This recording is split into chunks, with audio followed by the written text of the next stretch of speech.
गुरु प्यारी साध संगत जी, स्वागत है आप सभी का आपके अपने चैनल गुरु नानक साखी में। हम उम्मीद करते हैं आप सभी अच्छे और स्वस्थ होंगे। आज की इस वीडियो में हम जानेंगे भक्ति किस तरह करनी चाहिए और क्या भक्ति करना लोगों ने कम कर दिया है। ये सब जानेंगे आज की इस वीडियो में। तो चलिए ज्यादा देर ना करते हुए आज की यह वीडियो शुरू करते हैं। ये कहानी एक व्यक्ति की ईश्वर के प्रति अटूट भक्ति के बारे में एक बहुत ही रोचक कहानी है। यह विस्तृत और भावनात्मक है, जिसका उद्देश्य विश्वास की परिवर्तनकारी शक्ति को प्रेरित करना और व्यक्त करना है। दोस्तों, हिमालय की तलहटी में बसे एक छोटे से सुरम्य गांव में अर्जुन नाम का एक किसान रहता था। वो सुबह से शाम तक अपने खेतों में अथक परिश्रम करता था। जीवन उसके लिए अच्छा नहीं रहा। एक साल सूखे ने उसकी आधी फसलें खा ली तो दूसरे साल बाढ़ ने। फिर भी इन सब के बावजूद अर्जुन ने ईश्वर में एक सरल विश्वास बनाए रखा। हर शाम दिन भर की कड़ी मेहनत के बाद वह अपनी झोपड़ी में एक मामूली मंदिर के सामने घुटने टेकता और धीरे से कहता, हे प्रभु, आप जानते हैं कि मेरे लिए क्या सबसे अच्छा है। अर्जुन की आस्था बिना किसी परीक्षा के नहीं थी।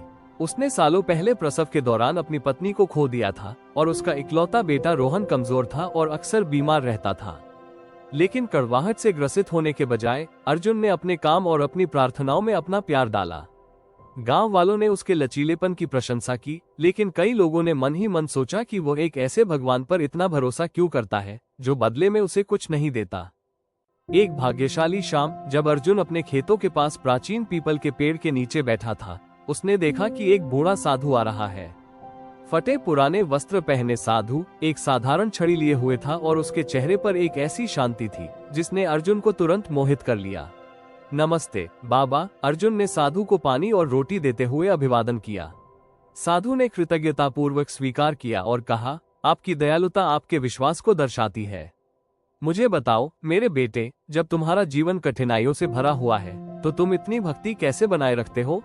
अर्जुन ने एक सौम्य मुस्कान के साथ उत्तर दिया, आस्था मेरा सहारा है बाबा। अगर मैं भगवान को छोड़ दूं तो मेरे पास कुछ भी नहीं बचेगा। मेरे संघर्ष मुझे उनकी परीक्षाओं की याद दिलाते हैं और मुझे विश्वास है कि उन्हें मुझमें कुछ ऐसा दिखता है जिसे परिष्कृत किया जा सकता है। साधु ने अर्जुन को एक पल के लिए ध्यान से देखा और कहा, कल सूर्योदय के समय जंगल में मंदिर में मुझसे मिलो। मेरे पास तुम्हें दिखाने के लिए कुछ है। अगली सुबह अर्जुन मंदिर में पहुंचा, जो जंगल के भीतर एक छोटी सी संरचना थी। साधु ने उसका अभिवादन किया और उसे एक छोटा खाली बर्तन दिया। नदी पर जाओ और इस बर्तन में पानी भर दो, साधु ने निर्देश दिया, लेकिन एक शर्त है, तुम्हें एक भी बूंद नहीं गिरानी चाहिए। अर्जुन हैरान था, लेकिन उसने आज्ञा का पालन किया। उसने सावधानी से बर्तन भरा और वापस यात्रा शुरू की। उसकी आंखें पानी पर टिकी थी ताकि यह सुनिश्चित हो सके कि यह गिर न जाए। जब वो मंदिर पहुंचा तो साधु ने पूछा, तुमने रास्ते में क्या देखा? कुछ नहीं, अर्जुन ने स्वीकार किया। मैं बर्तन पर बहुत अधिक ध्यान केंद्रित कर रहा था। साधु मुस्कुराया। ये बर्तन आपके जीवन का प्रतिनिधित्व करता है। जब आप अपने संघर्षों पर बहुत अधिक ध्यान केंद्रित करते हैं तो आप अपने आसपास की सुंदरता और सबक को खो देते हैं। सच्ची भक्ति केवल सहनशीलता के बारे में नहीं है, बल्कि हर चीज में, यहाँ तक कि परीक्षणों में भी ईश्वर को देखने के बारे में है। अर्जुन साधु के शब्दों की बुद्धिमत्ता से चकित था। उस दिन से उसने आस्था की अपनी समझ को गहरा करने और हर पल में ईश्वर को देखने का संकल्प लिया। अर्जुन के नए दृष्टिकोण की परीक्षा तब हुई जब त्रासदी आए। एक भयंकर तूफान ने उसकी फसलें नष्ट कर दी, जिससे उसके पास खुद को या अपने बेटे को खिलाने के लिए कुछ भी नहीं बचा। हताश होकर उसने गांव से मदद मांगी, लेकिन उसके पड़ोसियों ने खुद संघर्ष करते हुए मना कर दिया। कुछ लोगों ने उसका मजाक उड़ाते हुए कहा, अर्जुन, अब तुम्हारा भगवान कहाँ है? निडर होकर अर्जुन ने अपने दिन प्रार्थना और ध्यान में बिताए, शक्ति की तलाश में। एक शाम उसने प्रार्थना की, हे भगवान, मैं चमत्कार नहीं मांगता। मैं केवल आपके द्वारा मेरे लिए चुने गए मार्ग पर चलने का साहस मांगता हूँ। अगले ही दिन गांव से गुजरने वाला एक यात्री अर्जुन की झोपड़ी पर रुका। उसकी दुर्दशा सुनकर यात्री ने अर्जुन द्वारा तूफान से बचाए गए गेहूं के छोटे बैच को खरीदने की पेशकश की। ये पैसा अर्जुन और रोहन को सर्दियों में जीवित रखने के लिए पर्याप्त था। अर्जुन के लिए यह एक अनुस्मारक था कि भगवान की कृपा अक्सर अप्रत्याशित दयालुता के रूप में आती है। एक सर्दियों की रात रोहन गंभीर रूप से बीमार पड़ गया। उसका बुखार बहुत तेज था और उसका कमजोर शरीर कांप रहा था। असहाय अर्जुन ने मंदिर के सामने घुटने टेके और रोते हुए कहा, हे प्रभु, आपने मुझे ये बच्चा दिया है। कृपया इसे मुझसे दूर न करें। जब वो प्रार्थना कर रहा था तो उसे एक अजीब सी गर्मी महसूस हुई। उसके सामने साधु का एक दृश्य दिखाई दिया जो फुसफुसाते हुए कह रहा था, तुम्हारा विश्वास ही तुम्हारी ताकत है, डगमगाओ मत। हिम्मत जुटाते हुए अर्जुन रोहन को बर्फ के बीच से गांव के वैद्य के पास ले गया, जो कई मील की यात्रा थी। वैद्य अर्जुन के दृढ़ संकल्प से प्रभावित होकर पूरी रात जड़ी बूटी तैयार करता रहा। सुबह तक रोहन का बुखार उतर गया। अर्जुन की भक्ति को देखकर गांव के लोग उसे एक नई रोशनी में देखने लगे। समय के साथ अर्जुन की अटूट आस्था ने दूसरों को प्रेरित करना शुरू कर दिया। जो गांव के लोग कभी उसका मजाक उड़ाते थे, वे मुश्किल समय में उससे सलाह लेने लगे। वो उन्हें याद दिलाता था, विश्वास प्राप्त करने के बारे में नहीं है, ये भरोसा करने के बारे में है। भगवान की योजनाएं हमारी समझ से परे हैं, लेकिन वे हमेशा हमारे विकास के लिए होती हैं। धीरे धीरे गांव बदल गया। लोग प्रार्थना और कृतज्ञता की कहानियां साझा करने के लिए पीपल के पेड़ के नीचे इकट्ठा होने लगे। जंगल में एक बार एकांत में स्थित मंदिर आध्यात्मिक गतिविधि का केंद्र बन गया, जहां ग्रामीण इसके रख रखाव में योगदान देते थे और सामुदायिक प्रार्थनाएं आयोजित करते थे। साल बीतते गए और रोहन एक मजबूत, दयालु युवक बन गया। अब बड़ा हो चुका अर्जुन जीवन के साधारण सुखों में आनंद पाता था, लेकिन उसकी आस्था को एक अंतिम परीक्षा का सामना करना था। एक गर्मियों में पूरे क्षेत्र में भयंकर सूखे की आशंका थी। नदी सूख गई और खेत धूल में बदल गए। हताश और भयभीत ग्रामीण अर्जुन की ओर मुड़े। उन्होंने विनती की, बारिश के लिए प्रार्थना करो। अर्जुन गांव के लोगों को मंदिर ले गया और पूरे दिल से प्रार्थना की। कई दिनों तक कुछ नहीं हुआ। कुछ ग्रामीण नाराज हो गए और उस पर झूठी उम्मीद का आरोप लगाया। फिर भी अर्जुन दृढ़ रहा और कहा, आस्था कोई लेन देन नहीं है। हमें भरोसा रखना चाहिए कि भगवान अपने समय पर सब कुछ प्रदान करेंगे। 7वें दिन क्षितिज पर काले बादल छा गए और भरपूर बारिश हुई। ग्रामीण खुश हुए और उनका विश्वास फिर से जाग उठा। अर्जुन का जीवन आशा की किरण बन गया, इसलिए नहीं कि यह कठिनाइयों से मुक्त था, बल्कि इसलिए कि इसने अटूट भक्ति की परिवर्तनकारी शक्ति को दर्शाया।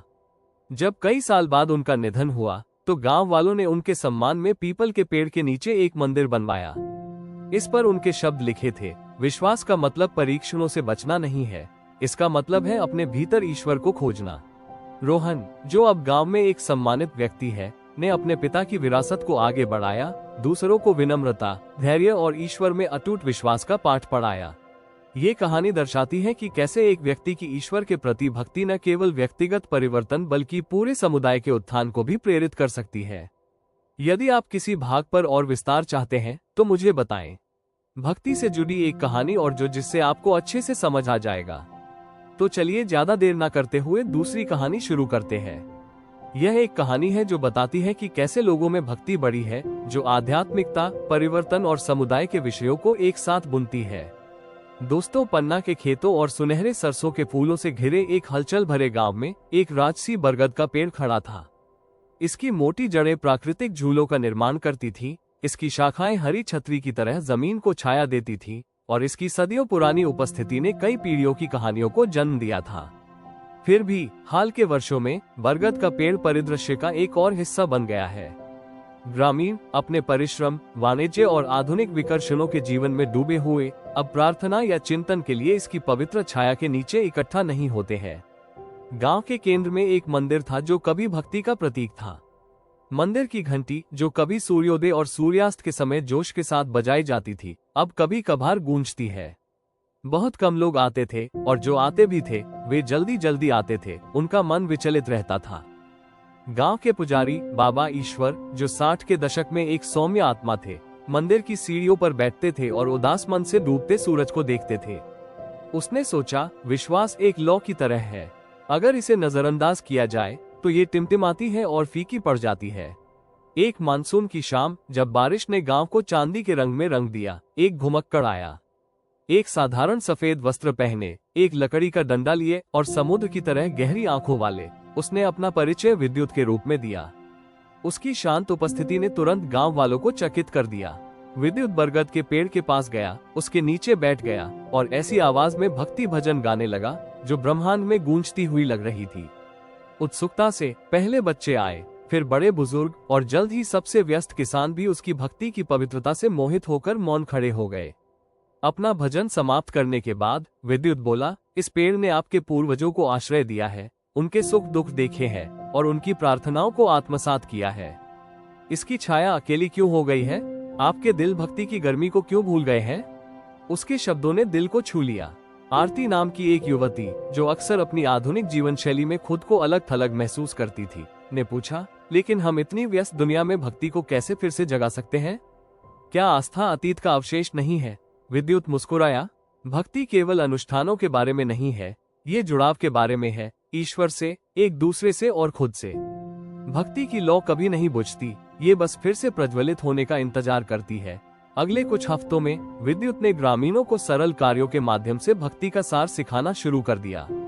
उन्होंने एक साथ गाया, लचीलापन और विश्वास की कहानियां साझा की और बरगद के पेड़ के नीचे ध्यान लगाया। मंदिर की घंटी फिर से बजी, लेकिन अब उद्देश्य के साथ, सामूहिक चिंतन के क्षणों का संकेत देते हुए। एक शाम पेड़ के नीचे सामूहिक प्रार्थना के दौरान एक चमत्कार हुआ।